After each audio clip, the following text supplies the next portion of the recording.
देखो यहाँ पर पहला प्रश्न क्या है, यदि दो कोण पूरक है तो उनके मापों का योग खाली जगह है। पूरक कोण क्या होता है कि जब दो कोणों की जोड़, मान लो एक कोण ए है दूसरा बी है, तो इन दोनों की जोड़ कितनी होती है, 90 होती है। इन दोनों की कोण की जोड़ कितनी होती है, 90 होती है, तो हम इसको पूरक कोण बोलते हैं। तो यहाँ पर ये क्या कह रहा है, यदि दो कोण पूरक है, इसका मतलब इन दोनों की जोड़ कितनी होगी, 90 होगी। तो उनके मापों का योग, योग यानी जोड़ है ना, तो कितना आएगा यहाँ पर, 90 है, 90 डिग्री है। यदि दो कोण संपूरक है, अब मान लो दो कोण संपूरक है, तो उन दोनों की जोड़ कितनी होती है, 180 डिग्री होती है। तो यहाँ पर खाली जगह में कितना आएगा, तो उनके मापों का योग कितना हो जाएगा, 180 डिग्री हो जाएगा। अब तीसरा देखो, रेखिक युग्म बनाने वाले दो कोण खाली जगह होते हैं। इसको समझना, क्या लिखा है, रेखिक युग्म। अब पहले तो रेखिक युग्म क्या होता है, तो सीधी रेखा पर जो कोण बनते हैं, है ना, इस सीधी रेखा पर जो कोण बनते हैं उन्हें हम रेखिक कोण युग्म कहते हैं। लेकिन यहाँ पर क्या कह रहा है, रेखिक युग्म बनाने वाले कितने कोण, केवल दो कोण। इसका मतलब यहाँ पर एक मैं लाइन खींच दूँ तो एक ये कोण हो गया और दूसरा ये कोण हो गया, इन दोनों की जोड़ कितनी होगी, 180। तब इन दोनों की जोड़ 180 है और संपूरक में भी पढ़ रहे हैं कि वो कोण दोनों संपूरक कोण में भी क्या है, इन दोनों की कोण 180 है। तो हम ये कहेंगे कि रेखिक युग्म बनाने वाले अगर दो कोण ही होते हैं तो उन्हें हम क्या कहते हैं, संपूरक कोण कहते हैं। समझ गए ना, संपूरक कोण कहते हैं। क्यों, क्योंकि इसमें दो कोण हैं और इन दोनों कोणों की जोड़ कितनी है, 180। और हम जानते हैं कि जब दो कोणों की जोड़ 180 होती है तो वो कौन से कोण होते हैं, संपूरक कोण होते हैं, है ना। तो यहाँ आएगा संपूरक कोण। फिर ये फॉर वाला देखो, यदि दो आसन्न कोण संपूरक है, अब इसको समझना, ये कह रहा है दो आसन्न कोण। आसन्न कोण क्या होते हैं, जिसमें एक शीर्ष और एक भुजा उभयनिष्ठ हो। जैसे यहाँ पर अगर मैं ऐसे कोण बनाऊँ तो यहाँ पर ये इसका शीर्ष हो गया और ये इसकी उभयनिष्ठ भुजा हो गई, तो ये कोण और ये कोण आसन्न कोण कहलाते हैं। इसमें भी देखो, है ना, ये शीर्ष उभयनिष्ठ और ये भुजा भी उभयनिष्ठ, तो ये दोनों कोण आपस में कौन से कोण हो गए, आसन्न कोण। तब यहाँ क्या कह रहा है, यदि दो आसन्न कोण संपूरक है, संपूरक का मतलब उन दोनों की जोड़ 180 है, तो इन दोनों की जोड़ कितनी हो गई, 180 हो गई। भाई 180 का मतलब होता है सीधी लाइन पर बनने वाला कोण, है ना। तो ये कह रहा है कि दो आसन्न कोण संपूरक है तो वे क्या बनाते हैं, वे बनाते हैं रेखिक युग्म। क्या बनाते हैं, रेखिक युग्म।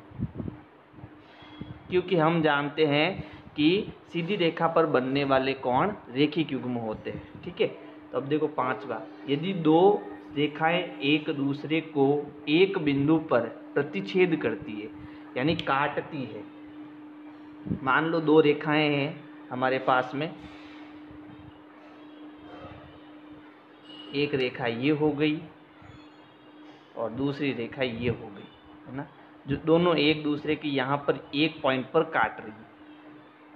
तो ऊर्ध्वाधर सम्मुख कोण हमेशा खाली जगह होते हैं। तो ऊर्ध्वाधर सम्मुख कोण क्या होते हैं, ये वाला और इसके विपरीत ये वाला कोण, ये दोनों ऊर्ध्वाधर सम्मुख, ये वाला कोण और ये वाला कोण, ये दोनों ऊर्ध्वाधर सम्मुख कोण, और ये दोनों हमेशा बराबर होते हैं। अगर ये 90 डिग्री का है तो ये भी 90 डिग्री का होगा, अगर ये 180 डिग्री का है तो ये भी 180 डिग्री का होगा, है ना। हमेशा क्या होते हैं, बराबर होते हैं, याद रखना आप इसको। फिर अंतिम वाला देखो, यदि दो रेखाएं एक दूसरे को एक बिंदु पर प्रतिच्छेद करती है, ये दो रेखाएं हो गई, ये एक बिंदु पर इनको प्रतिच्छेद कर रही है।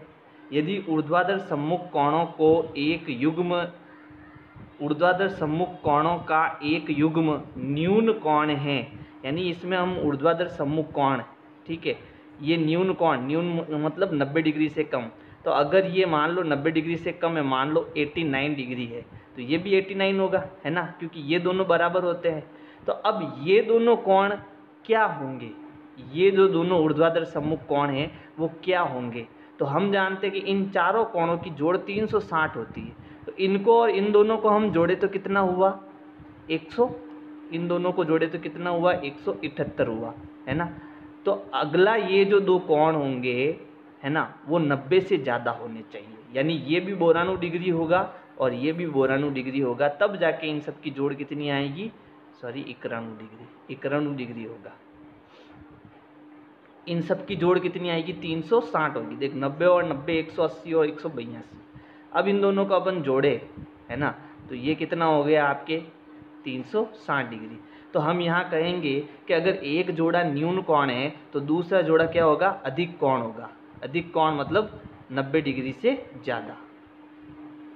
अगला प्रश्न, अगले प्रश्न में हमें बताना होगा निम्नलिखित कोण युग्मों के नाम दीजिए।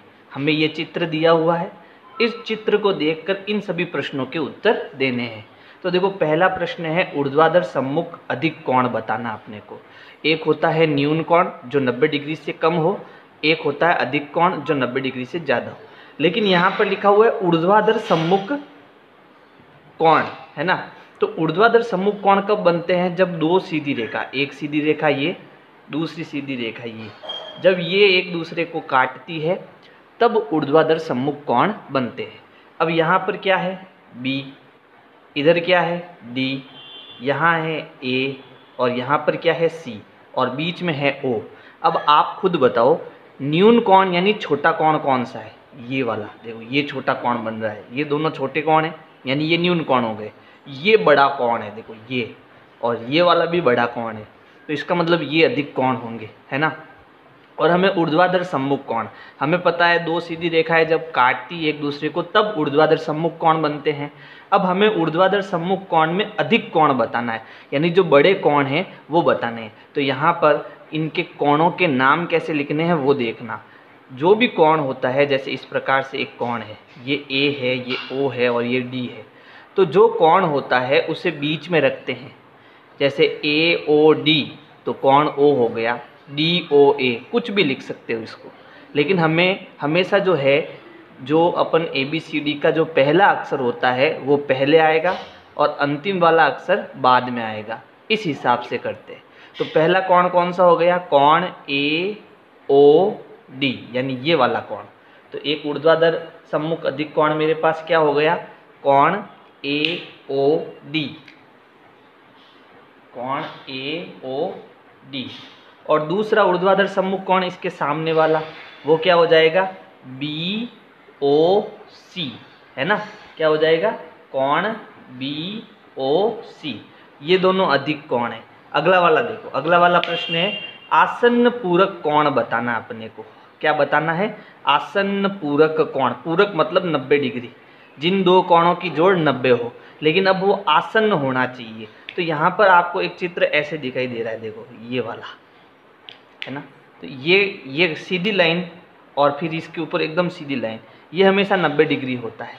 तो यहाँ पर अगर मैं एक लाइन खींचूँ तो ये मेरे आसन्न कोण बन गया, है ना। ये शीर्ष हो गया और ये उभयनिष्ठ भुजा हो गई, तो ये दोनों कोण क्या कहलाएंगे? आसन्न कोण कहलाएंगे। तो एक तो आसन्न कोण यहाँ बन रहा है, एक आसन्न कोण आपके ऐसे भी बन रहा है ना, ये उभयनिष्ठ शीर्ष और उभयनिष्ठ भुजा, तो ये भी आपके आसन्न कोण हो गया। ये भी आपका आसन्न कोण है, देखो ये और ये कुछ इस प्रकार से, ठीक है। लेकिन इनमें से हमें वो आसन्न कोण लेना है जो पूरक हो, यानी जिन दो कोणों की जोड़ 90 डिग्री हो, है ना। तो एक तो ये वाला कोण और एक ये वाला कोण, इन दोनों की जोड़ कितनी होगी? 90 होगी। और ये आसन्न कोण भी है, तो इनके नाम हमें लिखने पड़ेंगे। तो क्या नाम हो जाएंगे?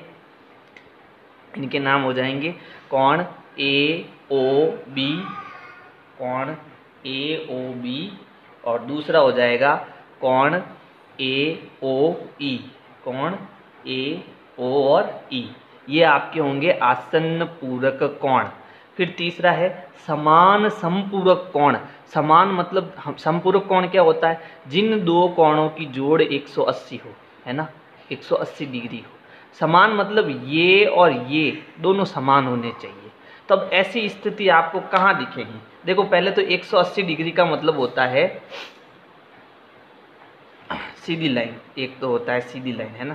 तो यहाँ पर समान समपूरक कोण अगर हम देखेंगे तो ये सीधी लाइन है, और फिर यहाँ पर समान समपूरक कोण, और ये वाले जो लाइन है तो ये कोण 90 बनता है और ये कोण 90 बनता है। हमेशा ध्यान रखना, जब भी एक सीधी लाइन पर एक एकदम सीधी लाइन हो तो यहाँ और यहाँ दोनों तरफ 90 डिग्री का कोण बनता है। अब 90 और 90 दोनों कितना होता है? 180, और ये दोनों समान हैं। और जिन दो कोणों की जोड़ 180 हो उसे हम संपूरक कहते हैं। अब संपूरक इसमें और भी हो सकते हैं, लेकिन हमें समान संपूरक कोण ही चाहिए। तो ये कौन कौन से है आपके, तो ये मेरे पास एक तो हो गया देखो BOE, कोण BOE, और दूसरा क्या हो गया कोण DOE, कोण DOE। ये आपके समान संपूरक कोण हो जाएंगे। अब चौथा देखो, फोर्थ, असमान संपूरक कोण। अब जिन दो कोणों की जोड़ 180 हो उसे हम संपूरक कोण कहते हैं, लेकिन अब की बार हमें समान नहीं चाहिए। देखो संपूरक कोण कब बनेगा, जब सीधी लाइन हो, तब आपके दो कोणों की जोड़ संपूरक होगी। तो यहाँ पर देखो एक B और D, ये B हो गया और ये D हो गया, है ना। और यहाँ पर एक लाइन ऐसे यूं जा रही है ना, यहाँ पर क्या है A है। तो अगर मैं इसको हटा दूँ, है ना, तो अब देखो ये यहाँ से यहाँ तक कितना हो गया 180। तो ये दोनों जो कोण बनेंगे वो क्या होंगे, संपूरक, क्योंकि दो कोणों की जोड़ 180 होती है तो वो संपूरक कोण होता है। तो एक तो हमारे पास में कोण हो गया, यहाँ पर क्या है O है, तो ये हो गया AOB, कोण AOB और कोण AOD, ये दोनों संपूरक है। कोण AOD दोनों संपूरक है। इसके अलावा क्या हो सकते हैं, तो अगर हम देखें, अगर नीचे की तरफ जाए, इसको हटा देते हैं। अब देखो ये वाली लाइन जो है नीचे भी तो जा रही है, यानी ये कुछ इस प्रकार से नीचे जा रही है, ये क्या है C। अब इन दोनों की जोड़ भी तो 180 हो रही है ना। तो अब मैं कहूँगा कि कोण BOC, कोण BOC और कोण COD, कोण COD, ये भी आपके क्या है, असमान संपूरक कोण है। ये वाला कोण जो है वो समान संपूरक हो जाएगा, इसलिए ये हमें नहीं लेना है ना। अब देखते हैं पांचवें प्रश्न में क्या है। इसमें है आसन्न कोण जो रेखिक युग्म नहीं है। हमें आसन्न कोण लेने हैं, लेकिन रेखिक युग्म नहीं होना चाहिए। रेखिक युग्म कब बनता है, जब सीधी लाइन होती है तब रेखिक युग्म कोण बनते हैं। तो जो सीधी लाइन नहीं है उनको हटाना है। और जो आसन्न कोण कब होगा, कि जब जिसका शीर्ष और एक भुजा उभयनिष्ठ हो तो बनने वाले कोण क्या होते हैं, आसन्न कोण होते हैं। तो ऐसे कौन कौन से हो सकते हैं, देखो एक तो हमारे पास यहाँ पर ये वाला आसन्न कोण बन रहा है, देखो यूं, है ना। तो ये कोण और ये कोण आसन्न बन रहा है। तो सबसे पहले हमारे पास एक कोण हो गया AOB, कोण AOB, कॉमा कोण AOE, ये आसन्न कोण है AOE, है ना। फिर उसके बाद में कौन सा कोण हो सकता है, यहाँ पर मैं वह कर देता हूँ, है ना। और कौन कौन से हो सकते हैं, देखो ये भी तो आसन्न कोण बना रहा है AOD, है ना, ये वाला। तो यहाँ पर भी आसन्न कोण बन रहे। तो एक हो गया AOE, कोण AOE, कॉमा कोण EOD या DOE, दोनों एक ही है ना, कोण DOE। और क्या क्या बन सकते हैं, तो अगर हम देखें यहाँ पर, तो ये दोनों हो गया। अब ये भी तो हो सकता है, देखो एक तो ये सीधी लाइन, फिर इस तरफ, फिर ऐसे। तो यहाँ पर ये उभयनिष्ठ भुजा और उभयनिष्ठ शीर्ष, तो ये दोनों कोण भी आसन्न कोण होंगे, है ना।